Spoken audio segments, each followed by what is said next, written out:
Welcome to Pindar Poetry. We hope you learned something new. In this video, I will show how to make brownies using pancake mix. Preheat oven to 350 degrees F and grease an 8x8 pan, then mix pancake mix, cocoa, sugar, oil, and eggs until smooth. Fold in chocolate chips or nuts if desired, pour into the pan, and level the batter with a spatula.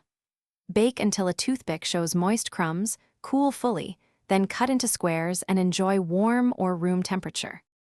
Gather simple pantry staples: pancake mix, unsweetened cocoa, sugar, oil or melted butter, and eggs. I like using a mix of white and brown sugar for depth and a teaspoon of vanilla. If you want extra richness, add 2 tablespoons of melted butter and 1 tablespoon of espresso powder. Stir until just combined to avoid toughness, then let the batter rest while you prepare the pan and preheat the. Check on your brownies early and often. Ovens vary and thickness changes baking time.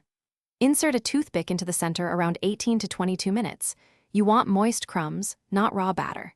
If the edges brown too fast, tent with foil for the last 5 minutes. Let the brownies cool completely in the pan on a rack so they set and slice cleanly, then store airtight to keep them chewy and fresh for days. Thanks for watching. Consider subscribing if we helped you.